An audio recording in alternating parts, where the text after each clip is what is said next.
Hello everyone and welcome back to another review. I'm sorry I've been a bit absent for a while, but we are back with another big review right after Starscream. We're coming in very strong with Soundwave, one of the most important Decepticons and one of my personal favorite Decepticons. Now, the reason I review this guy now is because there's been rumors, and again, no leaks, just, well, little leaks, but mainly rumors of the 86 movie accurate version of this guy possibly coming out in 2026. So, unfortunately, me buying this guy this year is a little bit of a waste in a way. But, you know what? It gives me a chance to review him here for you guys, so we're doing it. And now, to start off with, just looking at the Soundwave, you can tell he's a bit bare bones because I've got all of his accessories off. But if I just pull in his shoulder cannon here, I'll just show you this accessory now, because I don't imagine many people will have their Soundwave without his shoulder cannon in, which, if you want to quickly have a look at the connector piece there, it's just a hole in his shoulder. So you just plug that in, and away you go with Soundwave.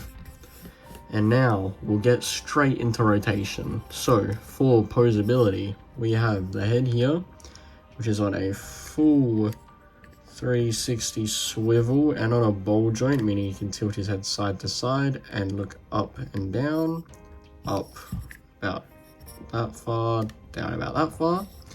And due to this little red clear piece here, and his eyes also being a clear piece, his eyes do actually shine in the light. So that is really, really cool, which is a feature with some more of the 86 accurate figures, which is quite nice.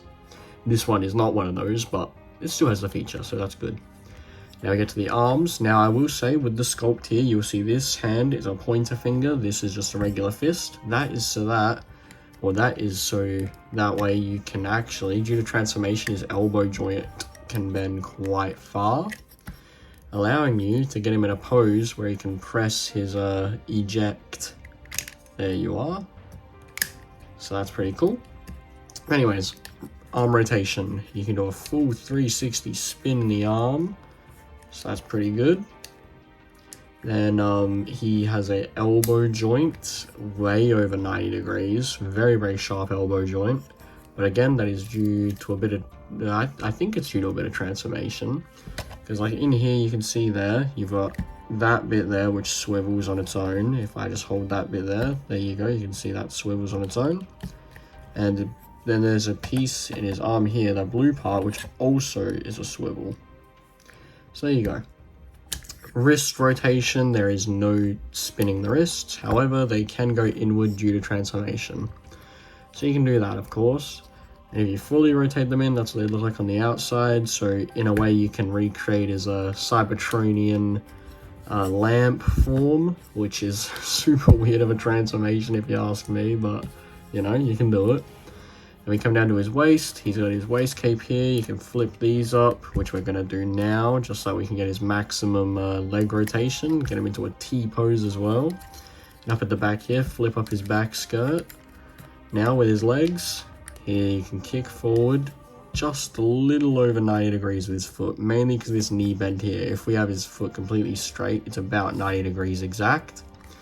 And back is pretty much same, 90 degrees backwards as well. At the knee, he can bend pretty much 90 degrees exact, so that's quite nice. Light, like very, very slight bend forward, but nothing too noticeable. Come down to the feet here, they can swivel inward only a little bit. He actually has quite limited ankle pivot movement compared to other figures, but that's alright. And then paint wise, this guy is very similar to what I imagine the G1 or the 86 accurate figure will be painted like. So I'm a very big fan of the paint job here. But anyways, let's get into his accessories so that way I don't take up too much of your time before we get to transformation. So to start off, we'll start off with some of the more boring ones. He comes with this, which is a little blaster thing that he comes with. So you can chuck that in there and, you know, you can have a nice big blaster But really, what this is for is it goes with the War for Cybertron and Earthrise Megatrons. And so you plug this into the back of a Megatron and it makes him look more G1 accurate, having the little cannon hovering over his shoulder. Which you can also do with this figure, because here at the back you have multiple little plugs. Plug that in there. There you go, you can have Soundwave looking a bit Megatron-y. But, you know, I usually, when I'm storing him, flip that downward.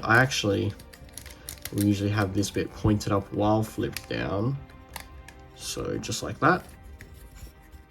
Which I think doesn't look too bad. He's nice and compact.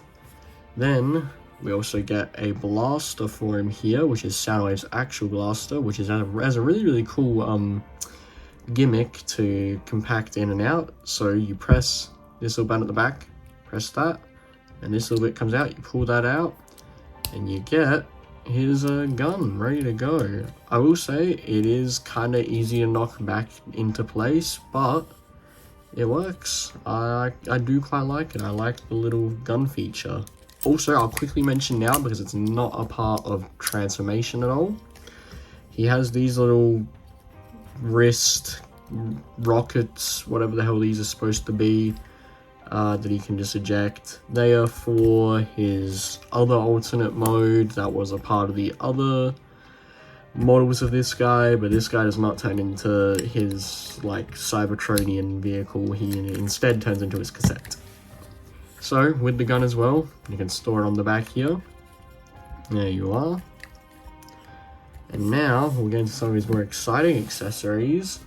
Coming up first, probably my favorite cassette out of these ones, we have Buzzsaw. Now, immediately just bring him onto screen, you'll notice one of his feet have chipped off, which I have not owned this guy for very long, and I have not touched him that much. So the fact that one of these foot pieces has broken off, without me like really prying at it either, literally all I was doing, I was flicking it out like that, and then I was pushing it back downward, but I wasn't pushing it from the base here, I was pushing it from the front here. Like, yeah, I'll show you with this foot that still has it. I was pushing it from here to flip it back down, and it broke. So if you own a Buzzsaw or Laserbeak or anything like that, I just advise try to push from the solid part like that, so that way yours doesn't break like mine. And so really nice sculpt overall for the Buzzsaw here. And I will say I will show you transformation, but that'll be when we get Soundwave transformed. But yeah, really nice here, and a really cool feature. He's got a little tab there, which you kind of have to get your nail in there a bit. Flick that out, and then you get Soundwave. He's got holes in his wrist there, or even the holes in his back. But you can clip Buzzsaw into it. There you go. You have Soundwave, you know, communicating with Buzzsaw after he's come back from scouting out an Autobot, I don't know, mission or whatever. And then next up we have Ravage, which is another very cool cassette. He is another one from the G1 series. Buzzsaw here, I'm not sure how much he was in the series. I don't remember him being in the series that often. It was mainly Laserbeak, but he was a heavy part of the G1 toy. And this is what this is more based on. This is like the G1 toy base.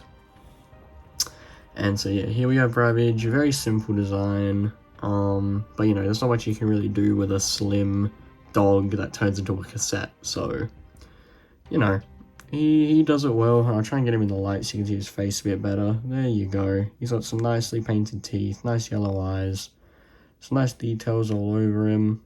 Overall, a nice figure. Nothing too impressive though. And then our final accessory, we have, I think, Rumble. I'm pretty sure the red one's Frenzy and this blue one is Rumble.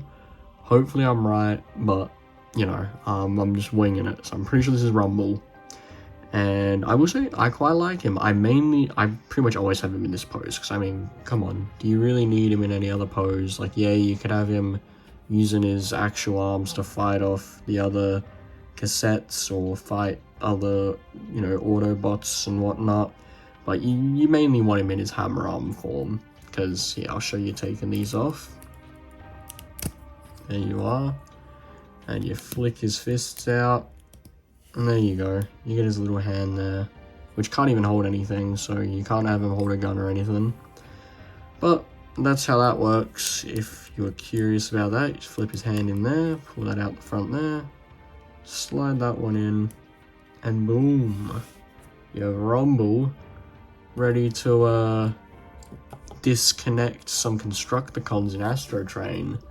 So, with all of this guy out here now talked about and looked at, let's move into transformation. Okay, and here we are in the transformation. And now to start off with, here we have all the little cassettes all transformed. There's not too much to talk about with these guys. Again, it's kind of just them compressed into a cassette form, so not too much going on with these figures. I'm gonna say probably the nicest one, again, is probably Buzzsaw. I just really like the colors on him. But actual proper cassette-wise looking, Ravage is probably the best.